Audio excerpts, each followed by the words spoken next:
What's up? What's up, my loves? Let me go ahead and turn comments on so that I can make sure if we're going to have a discussion, we can have discussion. Oh, so let me see. So I see I have two people already watching. So, you guys, like the title, we are going to discuss priesthood. Now, with a lot of things going on in the community, and I was going to do a rambling of the Mombos.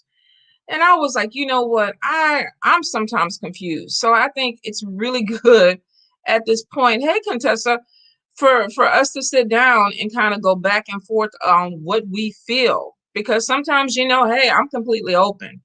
I want to learn some things, and I know sometimes we need to learn some things. What's up, everybody? Let's see. We got Conjuness, we got Lovely, we got S. Sandoval, we got Donovan, looking good. We got Lindsay. So hello, hello. So did you watch the Isaac? No, I haven't. I haven't, but I heard it was good. I heard it was good, but I haven't seen it yet, Yolanda. So let's see. Starlit Sky, hello. Mambo Sierra, hey, big love, big love. So getting into it, I Google what is a priestess because that's what you do. When you don't know what something is, you Google it, right? So let me read. A priest or a priestess is a religious leader authorized to perform sacred rituals of a religion, especially as a mediator between humans and one or more deities. They also have authority or power to administer religious rites, rites of sacrifice to deities. They can also give spiritual direction. They can teach. They can call on the sick. They can take care of altar and shrines. And there are different types of priests. I was going through everything. In some traditions, you have some priests that that is the only thing that they do. If you are going to take care of the shrine and they say that's all you do, that's all you do. But it was one of those things that kind of caught me because I kind of was like breaking things down because even in voodoo, you have certain mambos and nugans they do something well. Maybe they do veves. So they're going to draw the veves. Maybe they sing good. Maybe they play the drums. So it makes sense to really look into it because I was like, okay, let's break it down. What I've been noticing is a lot of people have been coming on and looking at titles. And I want to say corresponding that with priesthood. Now you see me as a mambo. So, I have a title. You know that I'm a priestess, but what does that mean? What are my duties? What are the expectations that people, put on that title? What am I supposed to do? What do you look for? I think it was on the Conjure Crew not too long ago where we were talking about mentors or things like that, and somebody was saying, "Oh, you can't ask mentors or people that you're under questions because that's disrespectful." And I was thinking, "Oh, how the fuck do you know? How do you know what you're supposed to be doing? How do you know how to connect with that person if you don't ask questions?" So it made me feel like there was a disconnect with people between what people thought they could do or what they cannot do when it comes to dealing with priest or priestess, high priestess in covens, not just in ATRs, but in other situations. So let me tell you my story and then we'll get into start. I want you guys to ask questions because I got a notebook full of shit that I have questions on and we need to talk about. Let me preface this by saying when I was led to voodoo, I had no expectations. I did not go in wanting to be a mambo. That was never even on the table for me. I never even thought about it, to be honest.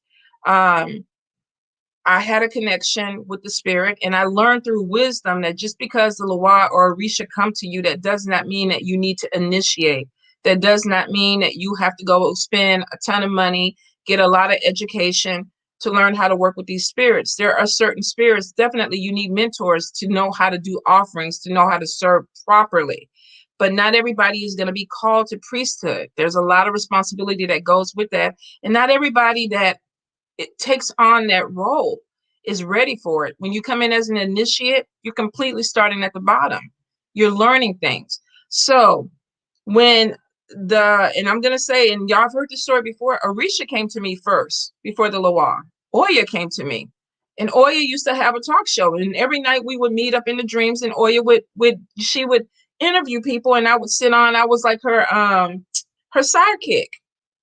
So I would sit on there and I would listen to Oya talk, and she was dropping gems about finding mentors, not being taken advantage of, watching your money, not being led down a path with people who didn't have knowledge. So it was out, spirit was giving me. They were teaching me things in my dreams, through my dreams. We had spirit connection at that point. I talked to someone and it was like I've never felt led um to the Orisha before. So I was like, oh, maybe I need to go ahead and look into Ifa. Maybe I need to look into this tradition. When I made a conscious decision that I wanted to go in that direction, Oya came to me and she was like, no, this is not the direction that you're supposed to go in. You go voodoo. That's where you're supposed to be. And I was confused. I was really confused because I was like, how can I be dreaming about you? How can we be having these conversations, but I'm not supposed to follow you? And in the dream, she explained it to me. Spirits walk with us. They walk with us. It doesn't mean that we're supposed to set up altars to them. It doesn't mean that we're supposed to set up shrines. It means that for that part of our life, they come in and they are communicating with us to prepare us for that next road. So I was confused. I'm not going to lie. I was confused. So I was thumbing through Facebook and I came across Candelo Kembisa. And he had a new god that was visiting him, which was Hoodoo Sinmoise. And I was like, wow, he looks cute. He looks friendly. He looks genuine. And he was a new god. And if you've ever gone on this journey of trying to find a mentor, especially in the priesthood and in certain traditions, you realize how disappointing it can be because you meet a lot of people that talk the talk online. And then when you meet the people in person, they're completely different. Their lifestyle does not add up to what they present on social media. So you go through a lot of start stops, and it gets really, really frustrating. When I met Hoodoo Simoyes, I was like, okay, I feel like there's a connection. I feel like I need to take a little time and stalk this person. I need to get to know him. And I did that. I followed his page. I read through his stuff. I watched how he dealt with people. And then I made a decision to go to New Orleans to actually meet him in person. I was scared shitless when I met him. I was like, what? How do you do this? Am I supposed to tell you that I want to go into the voodoo, or are you going to tell me that I was chosen to go? And I'm sitting up here waiting for him to tell me that I was chosen. I was so arrogant. I really was. I was so arrogant, but I was clueless because I felt like the spirits knew I was coming. Like, y'all supposed to have this lined up. Y'all knew I was coming to talk to this man. Y'all were supposed to go ahead and open that gate. Doesn't work that way. A priest or priestess does not solicit. They don't. They don't sit up there and be like, hey, come to me. You have to fill them out. They have to fill you out. It's a relationship. And I remember when I finally did get the nerve to talk to him about it, I was like, I think this is my path. And he was like, it could be. And that was it. I was like, well, what the hell that mean? It could be. He was like, it could be. And that was it. So there was no sun shining down, the beam of light didn't come in my head. Everything that I thought was gonna happen, it was like, no, it wasn't. I didn't get the climax that I wanted from that. I think it was probably a month later. We saw each other again in New Orleans in a class that I was taking. He was teaching a Mama Star, and it was some other people teaching. And he said, I'm getting ready to do a consult. He goes, you're going to come to Haiti. And I was like, okay, all right. I'm going to go ahead and do this. So, I said, I'm coming in. And I felt like when I first talked to him, I was coming in on the ground level because I didn't know anything. I didn't have any idea of what it was to serve the spirits. I knew the spirits that I saw online. I knew the spirits that I saw people deal with. I thought that, okay, this is interesting, but I had no formal training with how to serve the Loa. Anytime that you deal with traditions, no matter if you're going into a coven, a society, or you're joining a house, you can't just walk in and take these traditions and know how to work them. That's why there are initiations. That's why there are rites. That's why there are ceremonies, because you have to be taught. It's not, you don't even, these are things you don't even read in a book in a lot of tradition because they're passed down.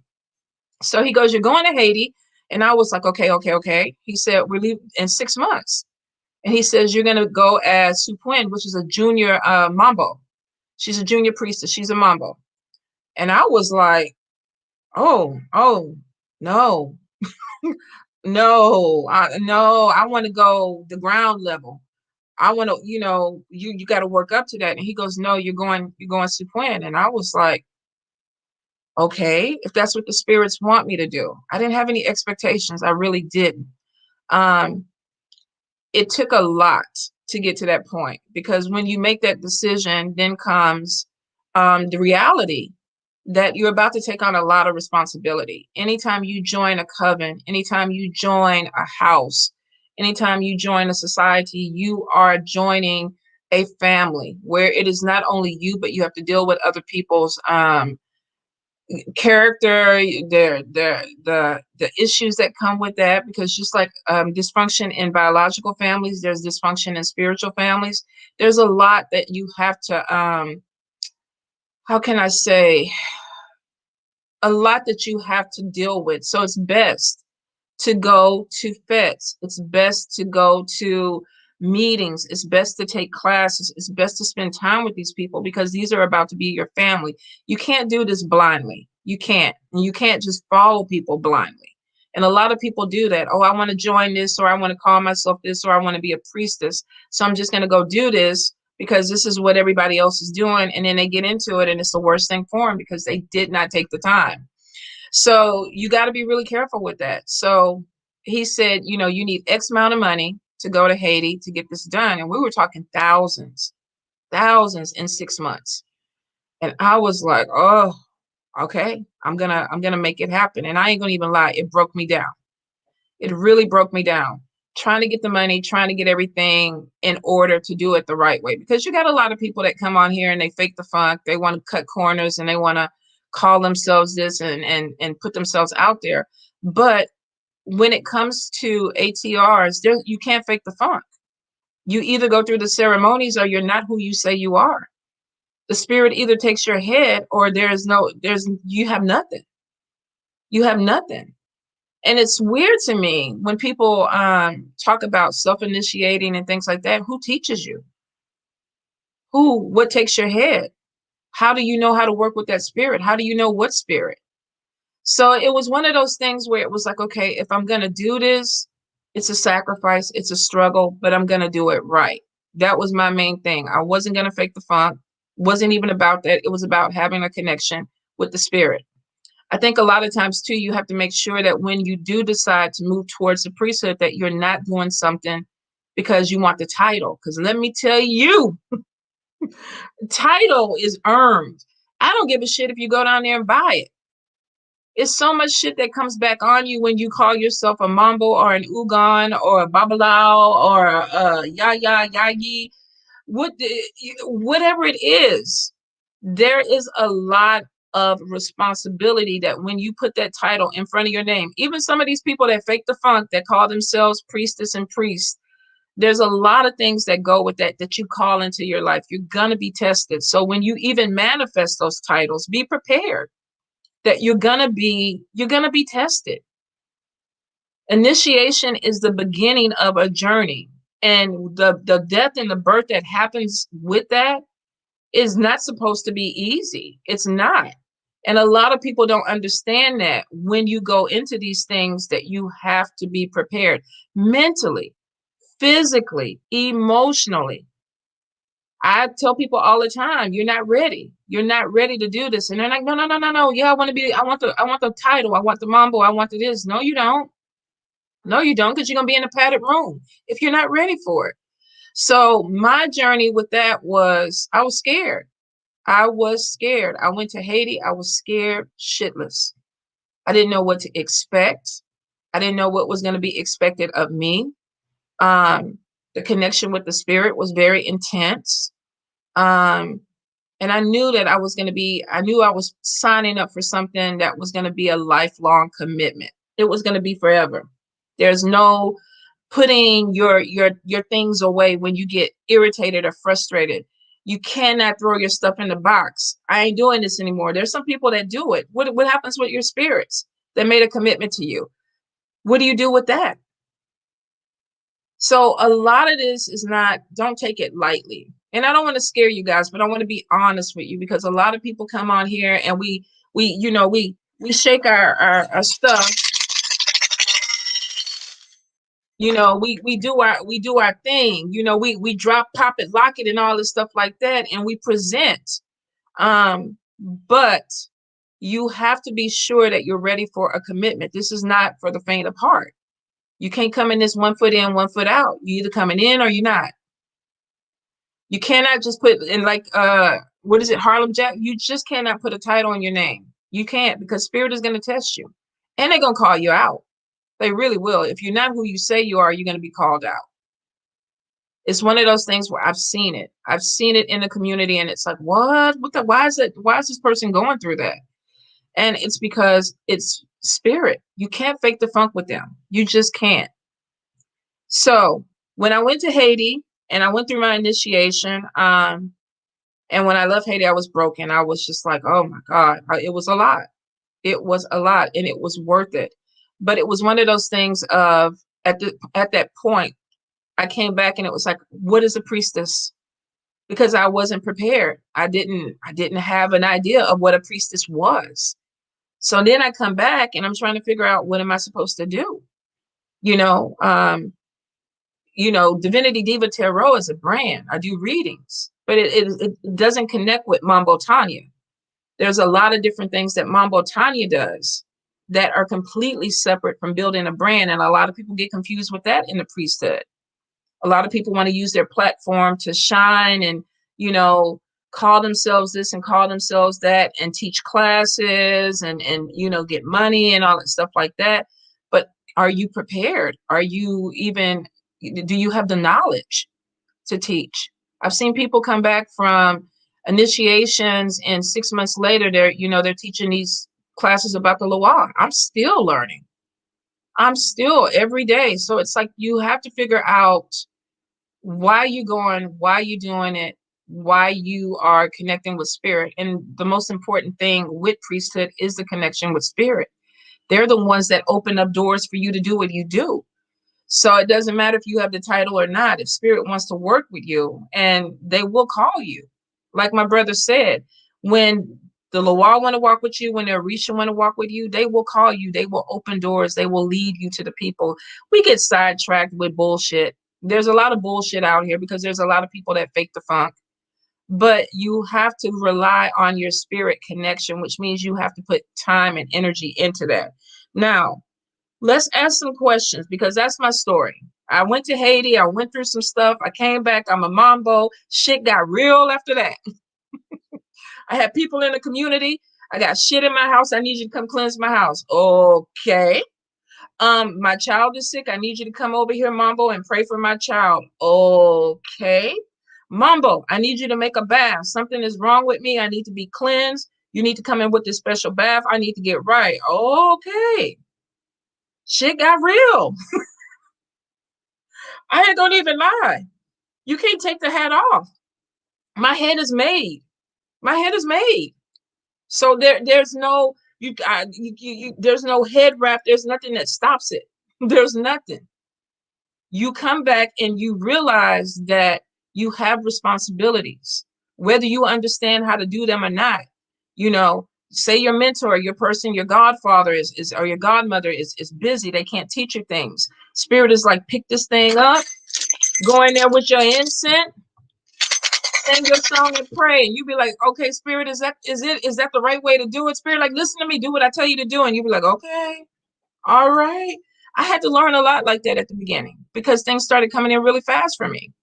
I'm the only mambo in my community that I think is practicing. There's a ton of them in Texas, but there were like people calling on me, oh, my client, oh, I heard you do this. Can you come do that? Can you come cleanse my house? I got a demon or something in my house. I was like, well, shit, I'm not the exorcist, y'all. But they were like, but you're a priestess. So I was like, oh, okay. You're right. You're right. I didn't ask for the title. I was given the title, but I'm going to do what the fuck I'm supposed to do with it. It was just like that. Francis, what would I tell my younger, newer self as advice? Um, I would be like, don't rush it.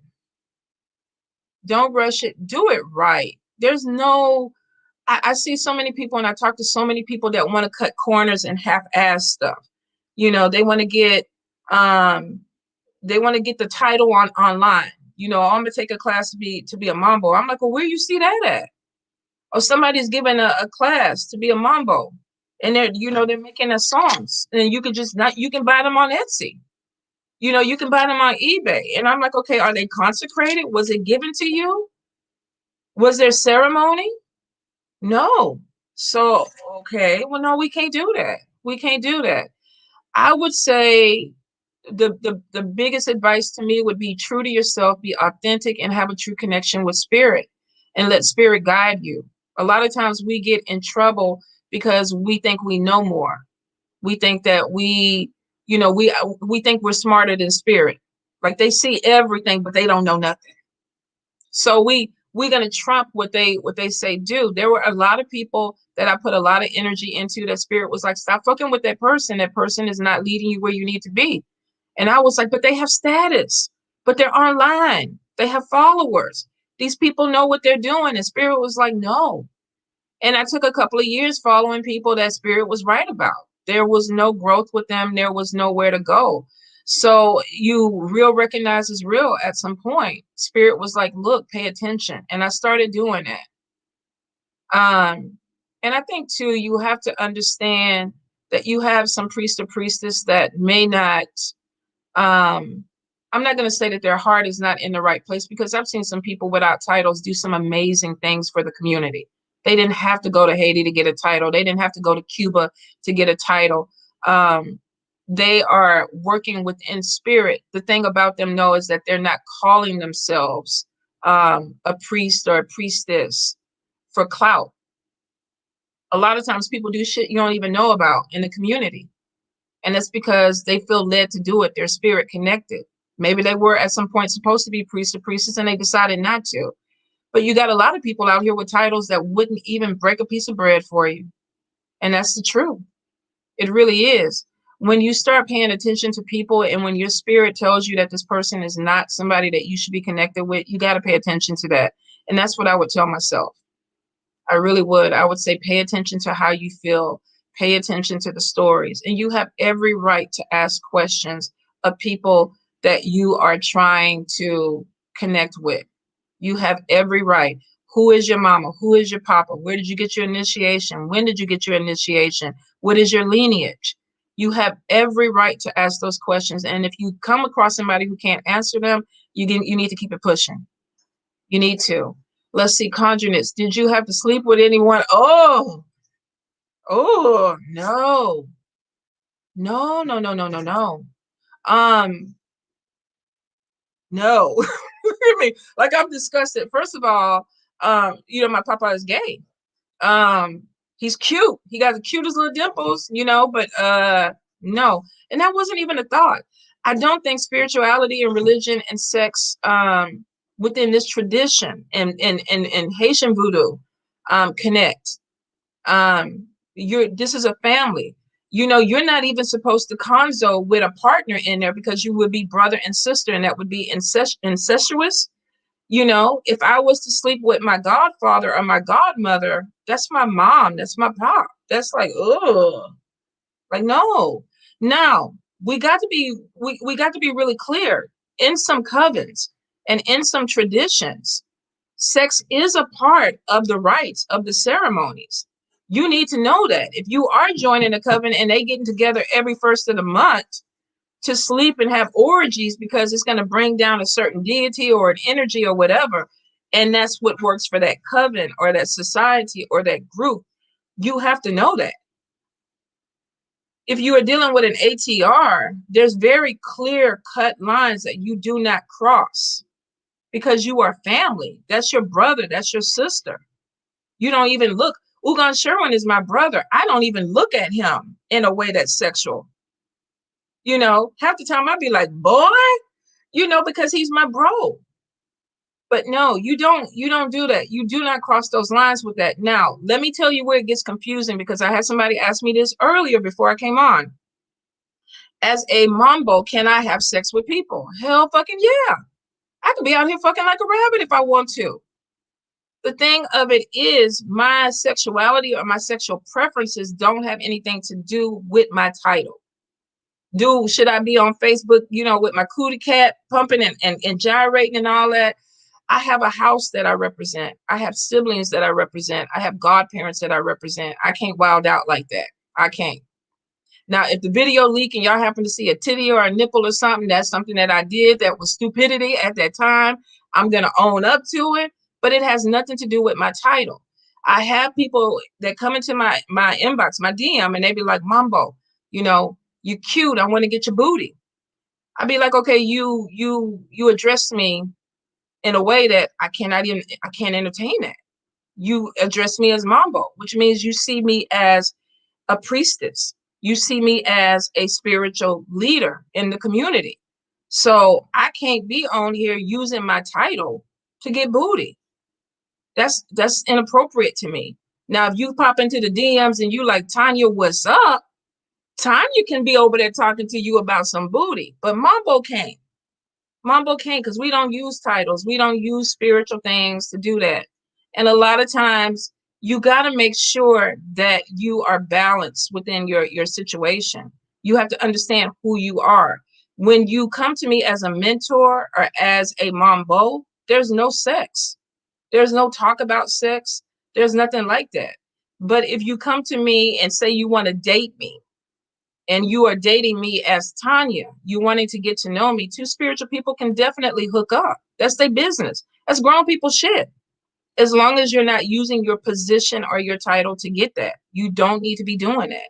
And if somebody comes at you that way, that's a red flag too. If somebody's like, you know,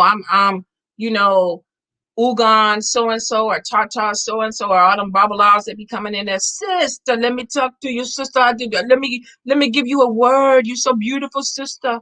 You need a husband in Nigeria. Well, get the fuck out of here. You know we don't do that. You a priest. You know we don't do that.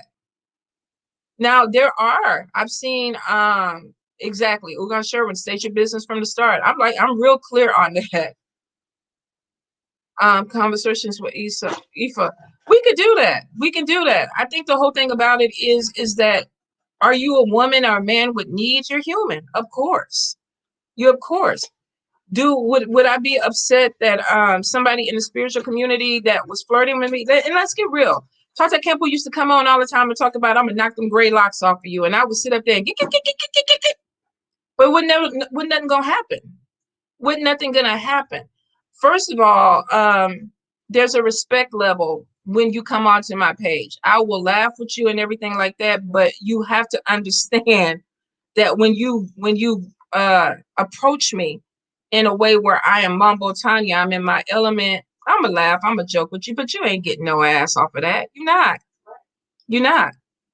Now you got to be clear with that. And I think a lot of times we get people, and I call them spiritual groupies. They really don't care who you are. It could be Mambo Tanya today. It could be Ifa Abeo tomorrow. It could be Ugan Sherwin the next day. They just want to get some spiritual booty. They just, because I don't know if they think we touched by an angel or what. I don't know what it is. And you have to be able, as a worker, as a priest or priestess, to understand when somebody is coming at you for something that may be inappropriate. You have to. Because if you don't have clarity on that, how are you serving your community? You become a predator in your community if you don't understand your place. So yeah, no, for all the people in my DM that be talking about, can I rub on your booty, Mambo Tanya? No, Mambo Tanya, no. Mambo Tanya ain't rubbing no booty. Now, if you cute, Tanya want to rub on booty, that's a whole different conversation. But you got to be respectful, and no sleeping. You can't fuck to get a title, you guys. You're gonna get your feelings hurt. If you're dealing with people that are, I can make you, I can do this, you're gonna get your feelings hurt.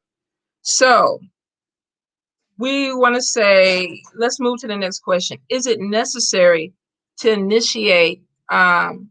Oh, okay, let's get to that. What role does race play in becoming initiated? Now, You have some people that feel like the Loa or the Orisha, certain spirits don't like particular races. If you white, you can't be in an ATR. I have to tell you, I have seen spirit call people that could be green, purple, yellow. If they are able to use you, if you are spirit open, they're going to use you. They're going to use you.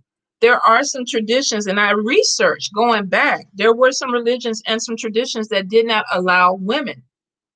They did not allow Black people because it was man-made. You're setting rules. But when it comes to spirit, on the spiritual side, spirit is like, come. If you want to be connected to me, if you can hear me, if you want to work with me, come. Let's put this together because I got stuff that I need you to do. A lot of people, I see that in groups. You can't be this because you're white. You can't be this because you're Black. You can't go to Cuba because you're not, you're not Cuban. What does that mean? A spirit calls you. So if you're dealing with godparents or people that are telling you that you're limited because of your color, your race, you're not. Whenever I connect with spirit, I don't even see color. I don't see it. I don't see it when I read people. I don't see them turn people away because of that. I've never, even in the JVO when I was consoing and we had white people in there, there was no spirit didn't come down and burn everybody up because they were white people in there. It just did not happen. And you're going to have some people that will tell you this, and that may be a red flag. It may be. Everybody has a right to their opinion. If you have a group or a society, you have every right to run it the way you want, but don't put that on spirit. Don't put that bullshit on spirit because that's not the way they operate. They don't. So be really cautious of that. Let me see what else. But I see that a lot, and I've heard that a lot, and it just doesn't work that way. I don't care how you put it. If you meditate, you don't take my word for it. Connect with spirit. Connect with spirit and let them tell you that they will deny you because of your race or your color. We have multiple ancestors that could be white, Hispanic, Spain. I'm the melting pot. I'm a mutt. I got a little bit of everything. So why would something tell me that I cannot be accepted into it when I'm a melting pot? I really am. You should be connecting with spirit because you want to do better for humanity, not because you're trying to, boost your ego or, give power to your cause that may not be spirit led, you guys. Connection with spirit is being spirit led. All right. So is it necessary to initiate to be a priest? Now, in ATRs, there is knowledge and a lot of other traditions too. There are knowledge that will not be passed down, cannot be passed down to just anybody. And that's why initiation is there. A lot of times you are making a sacrifice, you are making a commitment. So when you make the commitment and you make the sacrifice, then the knowledge is passed down. Why would knowledge that's thousands of years old just be given to anybody? Why would anybody be able to go in there and do it? And it just trips me out because I get people all the time that message me, why can't you just teach me? Why do I have to initiate? Why do I have to pay $10,000 to go to Haiti and learn about the Loa and learn how to do things? Because I did. I sacrificed. I worked 4 jobs. I saved up my money. I trekked my ass down to Haiti. I cried. I sweat. I bled. So why would I give you something that I worked for free? Why do you deserve it without the sacrifice? So if you don't want to initiate, that's cool. You can go into voodoo and a lot of ATRs in the ground level and learn how to work with certain spirits. There are certain spirits in Haitian voodoo that you don't have to be initiated to work with. But at some point, you're going to elevate, you're going to evolve. But you can't expect that this tradition, this knowledge is passed down just for everybody to take it. My papa told me when I initiated, if it was for everybody, if it was easy, everybody would do it. And he was absolutely right.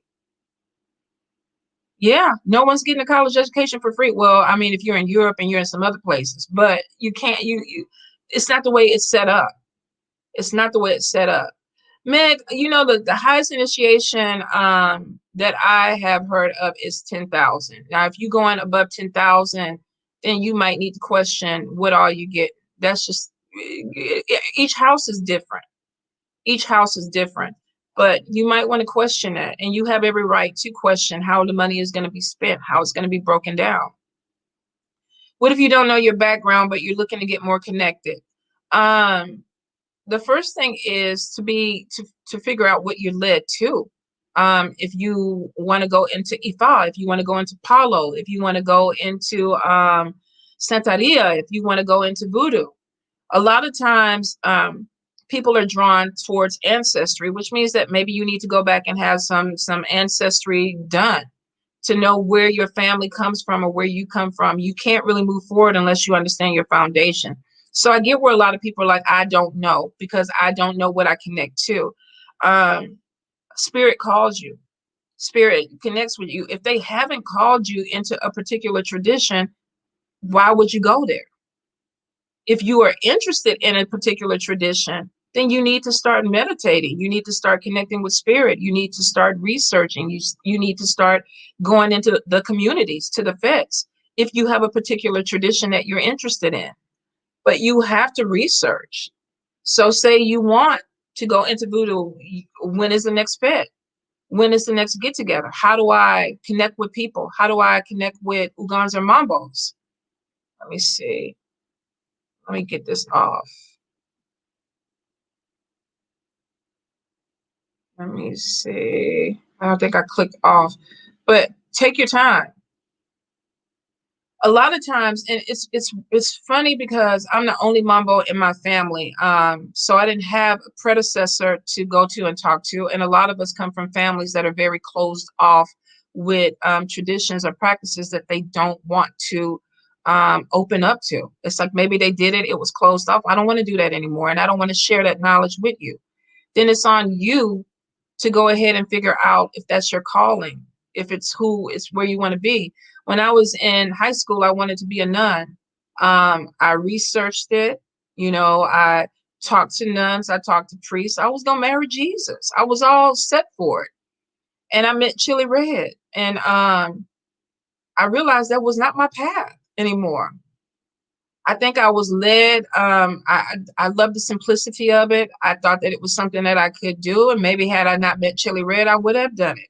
But I think Spirit kind of threw that monkey wrench in the plan, because that was not the path. That was not the way for me to go. And Chili Red, if you ever looking at this, call me up. It's been a long time, boy.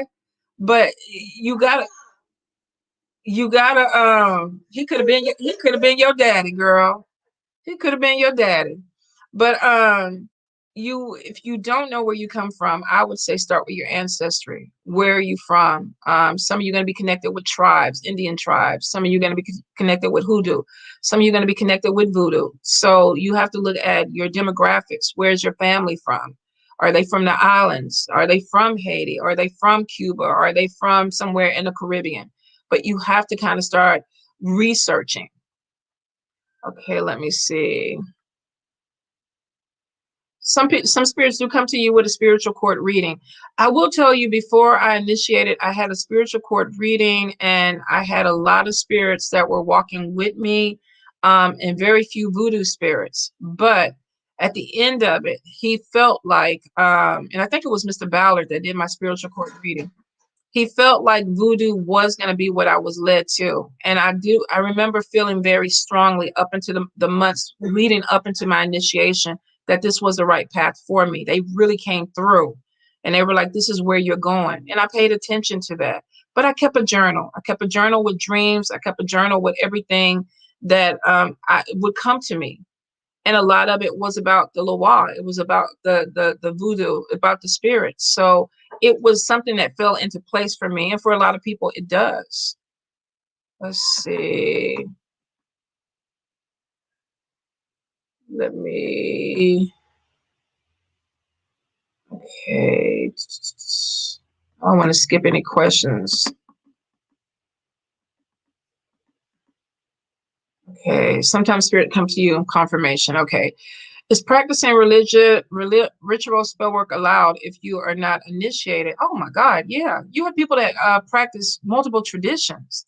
You can be I was a practicing Catholic when I before I initiated um into voodoo. You can be a witch and initiate into voodoo. There's people that have multiple practices. You just have to make sure that your spirits are aligned. You know, if you are dealing with certain spirits, there's certain ways that altars have to be set up. So you may need a mentor to help you with that, to make sure that you're not putting a spirit next to another spirit that wants to kill each other, or you're not practicing something with the dead, that you may have a certain spirit that doesn't want to be attached to the dead. But yeah, you can definitely practice rituals and spell work. Um, it may not be in connection with voodoo or an initiated practice. If you are initiating into a practice and you have a mentor or a high priestess or a godparent that can help you with spell work, but there are a lot of people who were already practicing before they got into ATRs. Now, if you are talking about practicing and doing spell work with the Loa or the Orisha, you need to know the proper way how to work with them. And that will require some type of ceremony, some type of initiation, because you have to understand how to work with those spirits. You cannot, like some people call on Oshun, and it's like because Beyonce is Oshun, Oshun is going to bring me fame and stuff, and so I'm going to put all these sun things and glitter and gold stuff and pray to Oshun and light candles. There's a lot more to it than that. It's not as simplistic as a lot of people think. There's certain days that spirits are served. There, at each house, there's different colors. There's different things that need to be done. There's offerings that need to be prepared traditionally. So if you are trying to work with the Loa or the Orisha or certain deities, you have to know what you're working with. Let me see. The ancestry I'm drawn to is the smallest percentage of my DNA, but that's okay. If you feel drawn to it, walk your path. Let me see. How do you go about connecting? It's hard to find like-minded individuals. Um, it is hard. There's a lot. I think Ugan Sharon was saying it took him 14 or 15 years to find a mentor. The first thing is you're already in a spiritual community now. You're already interacting and you're already networking with people. So the thing is, who are you drawn to? Who who stands out to you?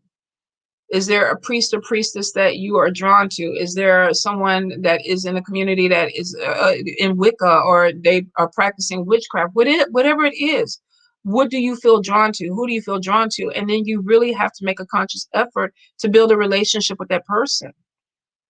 There are people that come in my inbox and it's like, I want to be your godchild. And I'm like, mm. And I might not ever hear from them again. And then I have one, Chaz. Chaz was like, I am your godchild. You ain't getting rid of me. And I was like, okay. It just really depends. But we're building a relationship. We're taking the time to get to know each other, to see what works for us. If there may be a point where he's like, I don't want you to be my godmother anymore. We don't click. We don't get it. And that's okay. But you have to spend time. You have to have some type of relationship with people that you're expecting to grow with. Let me see. Let's see. This video should be saved. It should be saved. At least I hope so. Okay, let me see.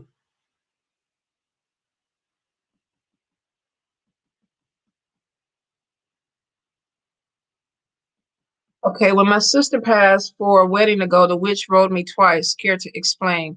So I'm assuming that you had some type of experience where you felt that there was a spirit or a witch that came in.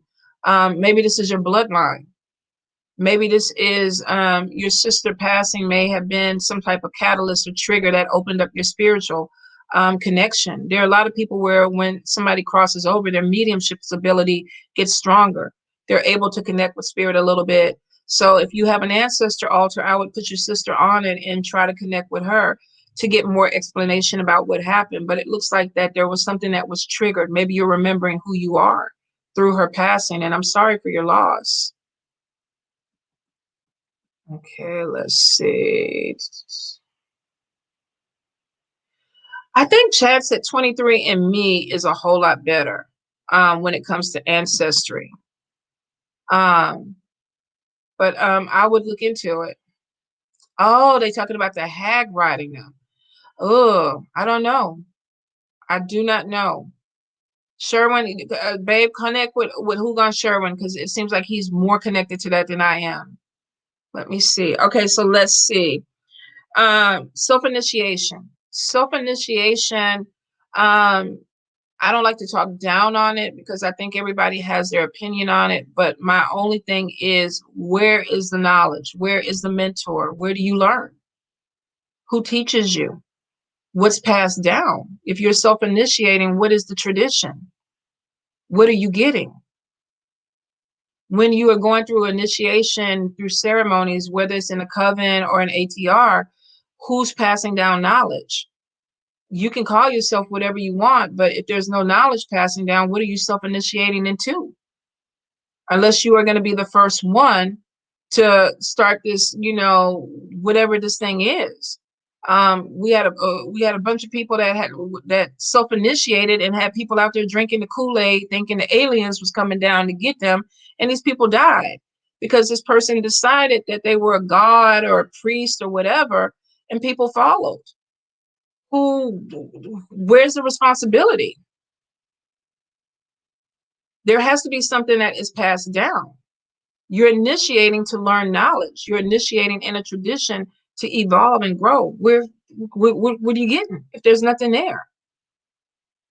I mean, you could start something up. You could. There's a lot of people that do it. You got all these men bringing these women to Costa Rica, 15 women, and they sleeping with all of them. These women having 20 babies. And this man is telling it's a polyamorous, self-initiated, hoodoo, ancestral family. And that's so much that the bullshit entwined in that. It takes you so much to even get through. Basically, this dude is saying, I talked 15 women into going into the jungle with me so I could fuck them and make babies and I could be the king. But that was his self-initiation. And these women are like, okay, I follow his doctrine, so I'm initiating under him. It has its place for some people. It absolutely has its place for some people. For me, there's no knowledge passed down. I ain't about to be in no jungle, being no sex slave. So I do mine a little bit differently. But you pick and choose. You pick and choose. Okay, so let's see. What is your responsibility as a priest or a priestess? Hold up, Francis. Let me see. We are born to parents that raise up, teach us. I want to find a mentor or godparent to raise me up. How can I choose one? And I'm choosing right. I think the whole thing is you have to research, you have to make relationships with people, and you have to be drawn to. There's a connection that you have with some people where it's like, I'm drawn to you. I feel like you can teach me. We connect with mentors because we feel like there's something we can learn from this person. If I see somebody doing the same shit, teaching the same class over and over again, it makes me wonder, what is the mentoring going to be like? What can you teach me? There's nothing changing, so I can't connect with you. So there's certain things that I think you have to look at that make sense to you because you're logical. If it doesn't make sense and you don't feel like you can learn, why would you choose that person? So take your time with it. It takes a while. Can I ask what ways a spiritualist can siphon Ashe? I know there's people that may not be taking your money. There is a lot of traditions where people can steal your luck. And it's because it's like energy vampires. You allow these people into your energy. You make a connection with them. You open that door. So can it be done? Of course it can be done. And it can be done with a coworker. You can have a coworker that steals your energy. There's vampirism everywhere. We have people that say the right things. There's sex things that, people come in, they steal your energy with that. So yeah, you can have that, but it happens when you open up your doors to people, when you accept friend requests of people you don't know, could be other practitioners or whatever, but you're opening yourself up to those channels. And a lot of times people leave themselves wide open. There's no protection. There's no wards. There's no protection. So you got to sometimes take responsibility about being too open with people. Sometimes too, this is getting readings from a lot of people, multiple people. You're opening yourself up. You're letting people know what your energy is, and they're coming in and they're siphoning it. You have some people that just do this continuously because they know what they're doing. But there is It has to be an opening. To me, literally, whether you understand it or not, you're giving permission for somebody to come into your energy and take it. Now, there's talks of godparents that do this to their god kids. But the thing about it is people have passed. People talk. And that's a whole nother thing. What is our responsibility in the community when this happens? Do we keep quiet or do we talk about it? There's a lot of things that are brushed under the carpet because people don't want a problem. They don't want to be worked against. They don't want somebody coming after them. They don't want a bullseye. But what is our responsibility when we see things like this happening? Shouldn't we tell people that you don't need to fuck with this person because they're doing this? We have to figure out where our responsibility is. Would you want somebody doing this to you? I don't even want people going into a house or society that I don't feel like is healthy. I don't support it. I don't support it. I may have to give you Morse code on some shit, blink my eye and be like, look, whenever you see me on a live and we talking about somebody and my eyes going crazy, that means don't fuck with them. Don't fuck with them. I might not be able to say it, but I'm gonna give you something. We throwing up signs over here. Don't fuck with them. But some people already dealt with that. People already took their energy. So pay attention and don't be afraid to ask questions of people who walk away from people. Why did you walk away from that priest or that priestess or that house or that group or that society? Let's see. Oh, Francis, I got you. And you're right. You have power in it. Okay, Lady Willow, it seems though I cannot connect the spirit since my husband passed. It's an emotional block, babe. So you may need a little bit of help, but it's an emotional block. Let's see. Getting a reading from a reputable reader. Let me go back to that with Elisa, who can see if you are good unless your ancestors notify you. Yeah, and a true teacher should always want to see you grow. If you're dealing with somebody that's holding you back, and a lot of times you can tell if you join a group or a house and all of a sudden your money turns upside down, your health turns upside down, your energy is gone. That means that you're with the wrong people. They're not elevating you. If you are with the right people, you should be flourishing. You should be growing. You should be elevating. If you're in communities where you're not doing this, there's a problem. What does it mean when you get your insights through your dreams and you don't have a mentor? Young Gypsy, it just means you're clairvoyant. A lot of people are naturally gifted. You don't need a mentor to tell you about or to help you open your gifts. A lot of times gifts are there. They grow, they open by themselves. What people get scared of is they don't know what's happening and you want a mentor to explain everything for you, but you're clairvoyant. Your spirits, your ancestors that walk with you are giving you insight. They're showing you things. You don't need somebody to come in and open your third eye. It's already open. You're already seeing things. Can you choose to marry a Loa or the Loa is supposed to ask you? You know what? Um, I have seen some people that have made a choice that they wanted to marry a Loa, and I've never seen it come to fruition. I've always seen the Loa propose marriage to the person and ask. Doesn't mean that it's just what I've seen. I know that for some, if you marry one sister, you're going to marry the other. And maybe you, as a male, you're getting the rings, or even as a female, you're getting the rings. But there are some people that I have seen that marry them for protection, marry them for health reasons, and maybe they talk to their godparent to facilitate that. Um, when I was in Haiti, I saw a few Loa that came up to women, and it's like, you're going to be mine, or you know, I'm going to marry you. Now, of course, you have free will if you want to marry them or not. But I have seen more. So in my experience, and Ulan Sherwin can speak on this, from my experience, and I've been a mambo for just 3 years, I've seen more Loa propose to people than I have seen people propose to the Loa. Let me see. So Ulan Sherwin, if you want, speak on that, please. Okay, let me go back to this question.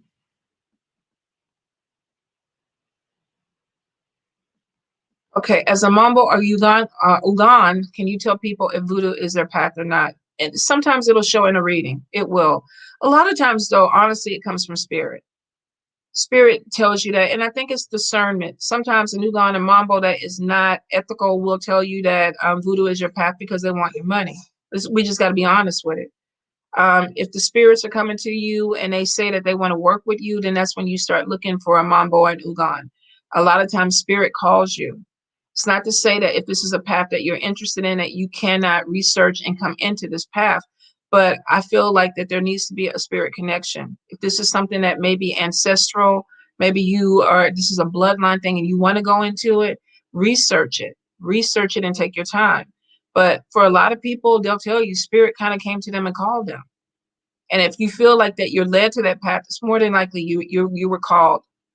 A lot of people don't just all of a sudden fall into voodoo.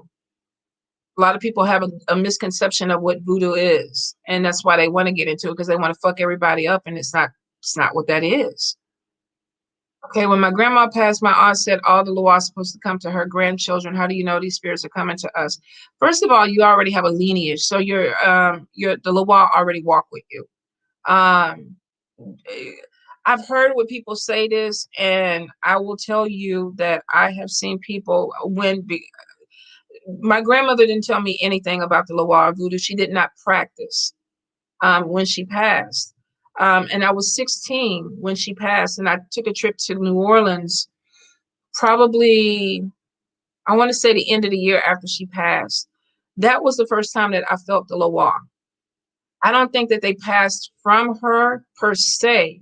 I feel like these spirits already walked with me. And I think what happened was I was grieving and I think they were nurturing me. And that's when my connection with them started to build. My grandmother never talked about the Loa. She never practiced traditional voodoo. She never put that out there.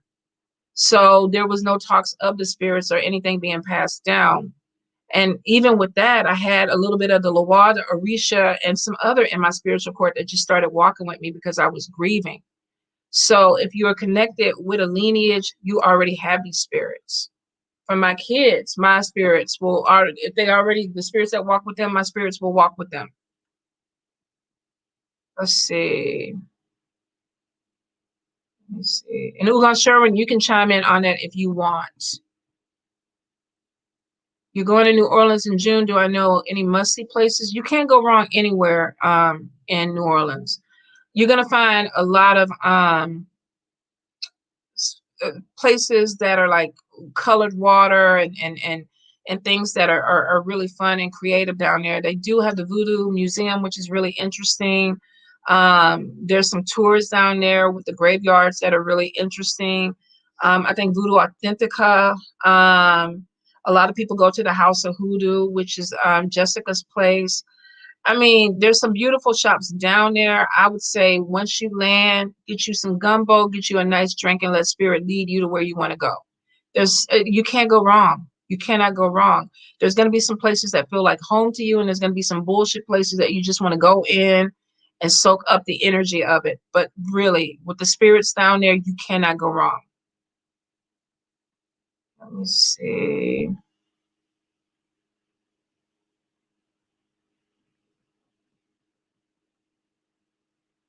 And see, and who wants insurance that you can get a divination to see about the Loa who had been passed to your family? I remember asking, I think it was my papa about that, and he was like, you have your own spirits that are walking with you. So I guess it really depends on your lineage. And if you do have spirits that are passed down, see, bro, did you ever address that riding of the hag? Let's see. James up here. James, come on now. If you want to be up here and talk about priesthood and stuff, which leads me to the next thing. Real priests and priestess do not solicit. They do not. We got too much shit that's going on to be doing that. We really do. Between making baths, between helping people out, at the end of the day, really, I be trying to turn my phone off, let alone trying to go in somebody's inbox and be like, look, come to me, come to me, come to me. And I think that's, unfortunately, it's a disrespect for a lot of people, but a lot of people fall for it. Somebody today was, she wanted her person back, and she told me that this priest kind of came into her inbox and told her for $1,500 she could bring her love back. Well, I pulled the card, it's a person coming back anyway. So you're going to pay $1,500 for somebody that was going to come back. And I was like, that's up to you. But this person was using desperation. Priests don't work like that, you guys. I don't care in what tradition. A real priest should have a little bit more self-respect than to do something like that. And they don't go off of desperation. We're healing people. Why would you want to put people in a situation where they're scared so that you can get their money?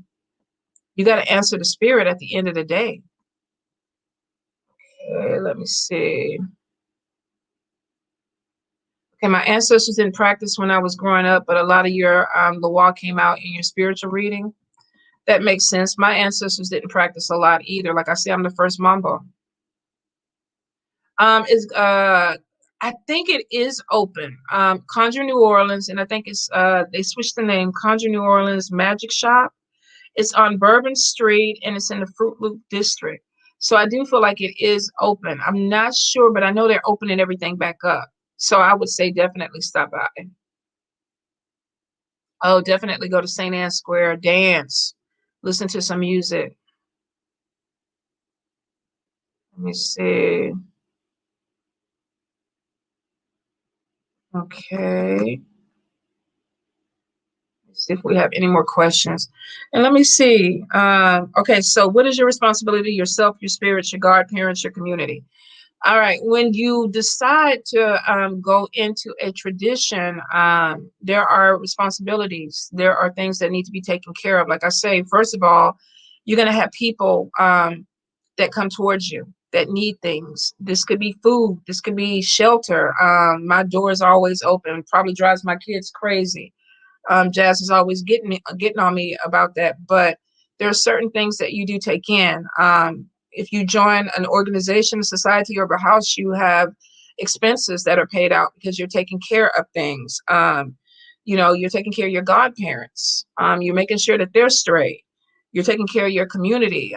You should be doing things in your community. If you are a priest that is in your bubble and you're not doing anything for other people, are you really a priest or a priestess? What are you doing?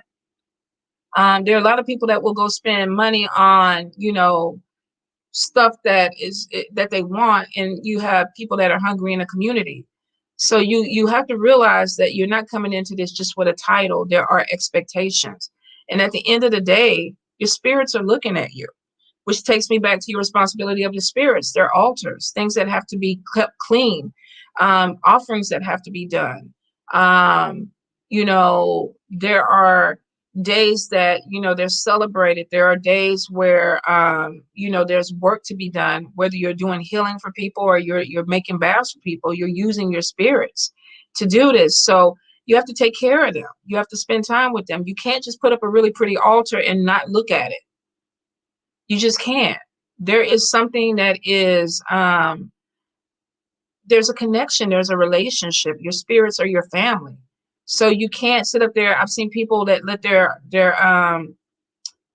altars get dusty or the food get moldy on it. And it's like, oh, but then you want the spirit to help you out. You cannot do that. It's a relationship. Let's see, Lena, thank you for taking me and my family during the free. Oh my God, you literally saved us from freezing to death. Girl, you already know. You already know. We had a house full. We had animals. We had all kind of stuff going on over here. How does one join a house? Well, first you need to join. You need to find you a priest or priestess.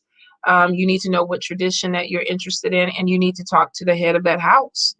You need to talk, if you're trying to get into voodoo, then you need to get with a mambo or a gun and figure out what are the ceremonies? What are, the expectations? What are the dates?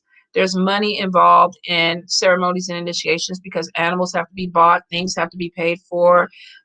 You be prepared, that you're paying to come into something. Ground level for a lot of people is 1,000 to 2,000. I've seen some people pay 3,000 in different traditions. So there's a lot that needs to be done, and you need to make sure that you are connected to the house. Go to the feds, spend time with the people, have conversations with the people, establish relationships. Once you have done this and you have decided that you want to join the house, then it'll be a lot of information that's coming to you to explain what's expected, what you need to do, and what you can expect from joining a house. Let me see. Okay. The health of the house or the organization. And I think this is important because a lot of people don't talk about it. They're dead houses. How do you find fits? There's a lot of groups on Facebook that Mumble Mod House always have fits. So if you want to, you can like Mumble Mod's page. I think it's Sosute Nago on Facebook. I'll try to look for the link, but she always does fits. There are a lot of communities will put them up. Let me see. I will send you links. Normally, I try to share them to my page if there's a fit coming up. The health of a house. If you have a house where the elders or mentors are not teaching, that's a problem. If you have a problem where the elder or the priestess or priest in the house is having financial problems and they're struggling, that's a problem. If you have somebody that is having major health issues or sickness in the house that is a priest or priestess, that's a problem because it's showing an unhealthy house. So Sutinago, okay. So you have to look at things like that. If you're dealing with houses that don't have a lot of ceremonies or fits, or they are having people that are walking away from that house, that's a problem. You got to look at red flags. You got to look at red flags. That's why you go to fits. That's why you go to meetings. That's why you go to things so that you can see an active house. If the house is not active, then that's not the right house. Let me see.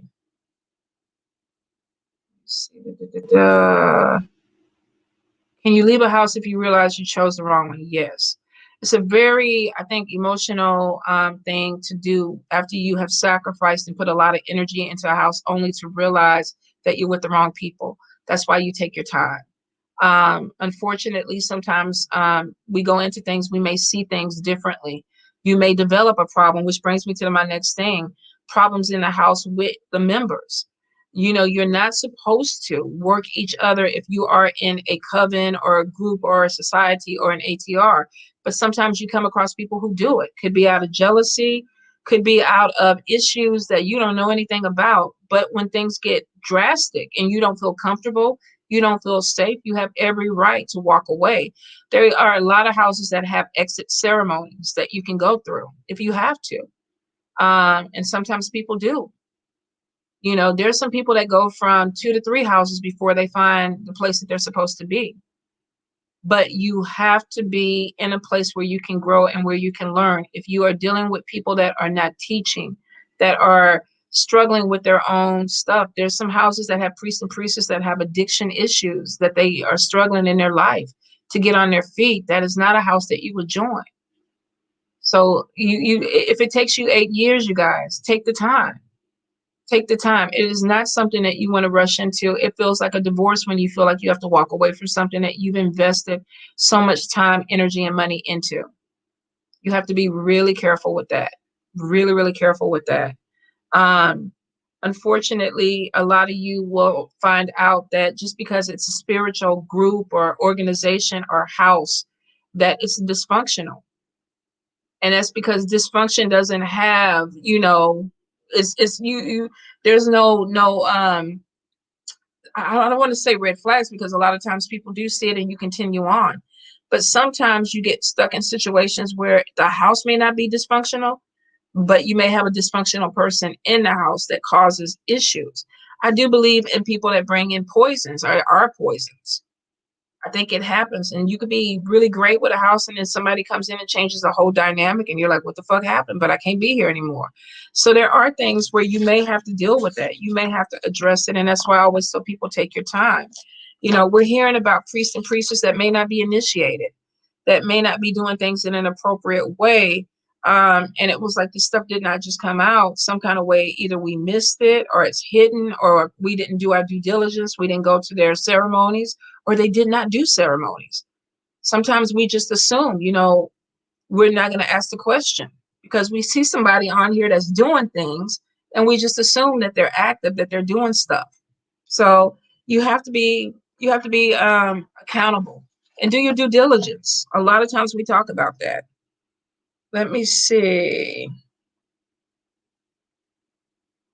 Let me make sure. Do y'all have any more questions? Because I think I kind of covered everything that I need. Oh, also too, if you're dealing with certain ATRs, there's animal sacrifice. Can you do that? Are you okay with that? You know, when I first started looking for a mambo, I found one in Florida, and she was a vegan mambo. And she was like, we don't do animal sacrifices. Well, you need the blood. You need the blood. So it's the life force. So if you don't do animal sacrifices, what do we do? Now we have what is it, Sally Glassman in New Orleans, where you know, they crack an egg and mix cake batter and put it on people's head as the sacrifice because it's a vegan house. Will the spirits accept that? Will the spirits that you walk with, is that appropriate for them? Is that something that they want? If they need the blood, are you prepared for that? You know, as a priest or priestess, if you decide to go that route, you have to learn how to properly sacrifice animals. Um, you know, the first time that I killed something, it was like, oh, it was like, okay, I have to do it. And I kept going, it's not killing it. I had to reprogram myself. You're sacrificing, and it allowed itself, and you have to make peace with that. So I think that for its sacrifice, and it made it easier, but it was still hard. So you have some people that are going to struggle with that, and you have to write down a list of your deal breakers and really honestly have this conversation with your priest or priestess that you're thinking about going under. Do I have to do this? Are there alternatives? You know, if it's a deal breaker, it may not be the path for you. So you have to be honest with yourself, and you have to be honest with the people. We have to be transparent with conversations that we have. Let me see. Okay. And I think we already did the sex thing. Do you believe sex should be involved in ceremonies, rituals? Like I said, there are some covens. I have a friend that told me when he joined the coven, he had to have sex with the high priestess. And I think he was 23. The high priestess was 65. Everybody that came into the coven had to fuck the high priestess, or you didn't come into the coven. Sex was a part of their ceremony, of their ritual. You had to agree to that to go into the coven. Now, if that's your thing and you don't have a problem with it, cool. If it's a deal breaker, that would not be the path for you. We already covered dating or sex as a mambo or a nugan or a priest or a priestess. Um, Community obligations. A lot of times, spirit will call on me to do some things and I'm tired. I don't know if I want to do it. I don't know if I can do it. There was earlier this year, I had a really good friend client that her mother-in-law was a Santa Muerte devotee and had put some type of death thing on her. And she was in the hospital dying. And her family reached out to me and they were like, we need you to do something. And the father came to me and he said, I will give you my blood. I will give you my life for my daughter. And I just remember sitting there being very scared, heartbroken. And you know, you have these moments as a priest or priestess where you're like, do I rise to this challenge? What do I do? We have to understand that when we intercede in things that are spiritual, that it could come back and affect our family, our kids. So you have these moments where it's like, okay, am I cut out for this? And that was one of those moments with me. It's like, do I have what it takes to do this? You know, I was scared. You know, what are the circumstances of this? Could she turn on me? And then all of a sudden, here I am dying, or one of my kids. So I had to go to other priests and priestesses and be like, okay, this is the situation. I'm out of my league. What do I do? And I think as a priest or a priestess or a mentor, you should be human enough to say, I don't know what the fuck to do. So I can't do it for you. I'm going to step away and put you in touch with somebody else, because it's not an ego thing when you're playing with people's lives, when you're playing with people's health. You cannot take that on yourself. Um, and, you know, somebody talked me through interceding and they were like, you know, you could try it. It might come back on you. And I did it. I did it. And thank God it worked in my favor. Well, really, it worked in her favor because she got better. But it was one of those things where you cannot teach what you don't know. And sometimes you have to be really honest with yourself to know when you're over your head with things that maybe you're not ready for. Thankfully, my spirits were there with me and they brought somebody in. Would I do something like that again? I don't know.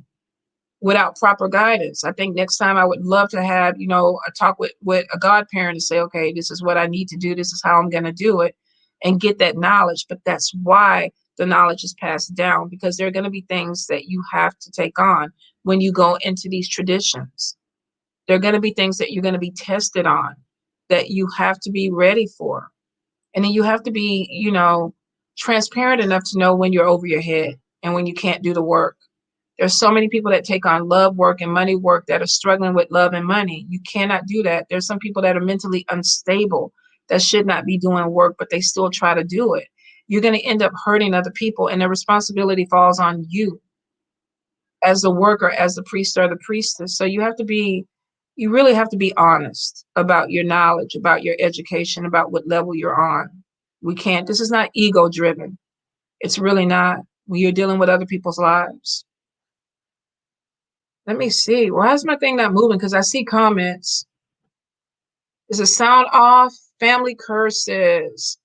Here's the thing. And I don't deal with it because I don't feel well versed in it. There's cleanses that there are things that I feel comfortable in doing, and there's things that I would go to my godparent or somebody higher up that's had more time in the tradition to do it. A lot of times when I read people, it's not family curses. It really is bad decisions that the family just keeps making over and over again. Some people say that is a curse, but it's something that can be fixed. If I see it's something that can be fixed and I go to my spirits and they're like, you can do this, but it's going to take work from the other people, that's the problem. You can be a priest or a priestess or a work and come in with the best idea, the plan, everything laid out. And you tell these people, take this bath, light this lamp, say these prayers for 7 days, and it's going to change some things around. And then you come back and people are like, well, I didn't feel like doing the bath. Or I got tired from working. I didn't want to say the prayers for 7 days, so I just didn't do it. What's the point? What's the point? There's certain things that priests and priestess can do that they can't rectify, but they need you to help. This is a relationship. We're doing this together.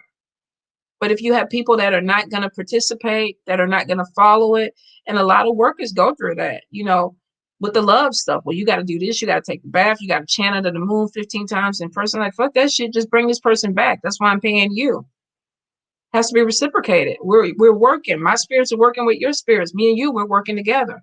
So family curses, a lot of times there are things that I have found through readings, and you should divine on things like that before you even try to go in. What are the chances of success with this? Do these people need therapy? Where does it need to start? And sometimes it literally is life coaching or family therapy that moves this on. Sometimes it's really not even spiritual. Somebody was fucked up that raised fucked up people that continue to raise fucked up people, and it goes on and on and on. And when you deal up with that poison, the fucked upness of it, it gets better because a generation decides, I'm not going to fuck up the next generation, and that's the end of the curse. So sometimes, really, to be honest, when I read it, it's therapy. It really is therapy. See, that's just lazy. Don't blame me. Yeah, some people are like that, though. Let me see. Divination always comes first. How do you know what to do if you don't divine on it? How do you know what you're working against if you don't divine on it? When I was dealing with Santa Muerte, I had all these cards out. I was like, okay, what we doing? What we got to do? Do I not do this? Spirit, what's going on? I needed to know. I need to know if I was going to walk in them people's house and die. You have to know. And if you can't divine on it, you need to get with somebody that can help you. If you're confused about your spiritual path, have a spiritual cord reading. Juan Gonzalez does one. It's very, very evolved. There's a lot. Even if you get a reading from him, there's a lot that goes into it. And he breaks things down and he shows you how to maneuver things so that you can hear spirit and you can move in the path that you're supposed to move. Sometimes we get drawn to paths that we're not supposed to. How do you know how to divine? You pendulum your cards. You talk to spirit. Spirit, what do I need to do? Spirit, do I stay away from this? Spirit, do I need to pull a tarot card on this? Spirit, do I light a candle? Whatever your divination is. Spirit, come to me in my dreams and show me what I need to see. Ah, you was blindsided one time and ended up with a demon because the person didn't see. A lot of times too, I see people that go in and do house cleansings. They don't cover their head. They're not prepared. They don't have everything that they need in there, and it becomes overwhelming. And sometimes people know that they have a spirit in there that is a challenge, but they don't tell people that. They test you. They want to see if you can come in the house and see. You know, you be in there shaking,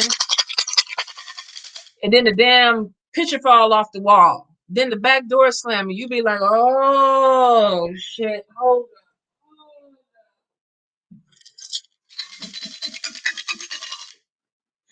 Then you be in there like, "Okay, wait, let me see, let me see." Okay, we need to.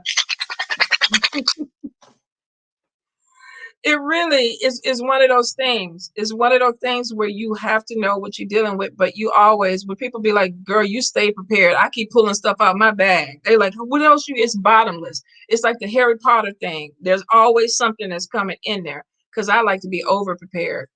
Ugan Sharon is saying practice with your cards. Divination can come in so many different ways, though. It really could.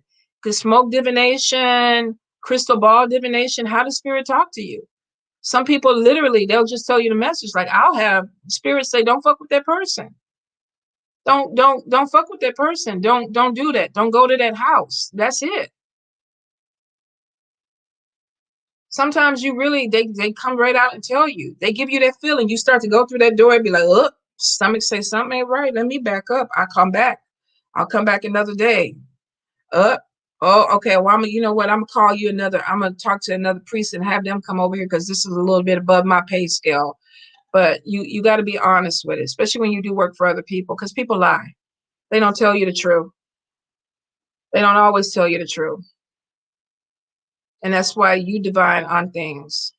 But get a spiritual court reading. If you're thinking of going into a tradition, if you're thinking about initiation, um, definitely get a spiritual court reading. Know who walks with you, know which direction that you're going to go into. A lot of times people will tell you that somebody can pull cards and tell you what Loa has your head or what Orisha has your head. I know you need a ceremony. The spirit has to take your head. So for a lot of people, you got to be really careful that we don't just go by what people say. Research it. Don't follow. I don't trust people. I'm very skeptical when it comes to religious paths and things like that. You have every right to ask questions. I'd be like that little 5-year old. But why? Why? But why? Why? And they'd be tired of me. But why? Because I want to know. You have every right to question people that you are going to go under, whether this is a mentor, a priest, or a priestess. Check people's credentials. It's nothing worse. You know, last year we had people that had 70 god kids that this person wasn't even initiated. So these people for all this years were following somebody that had no religious initiation, no spiritual initiation. They knew how to do ceremonies, or they did ceremonies. But you have to be careful. There's people out there that have been doing this stuff for years and they're not initiated. They're not connected to spirit. How and where do you get one? I would say Juan Gonzalez. Let me see. The accuracy of Juan Gonzalez is his page on Facebook. Mr. Ballard also does a spiritual court reading, and I got mine from him, and it was very informative. Um, Let me see. Juan Gonzalez Sr. Let me see. Yes, and you can find him on Facebook.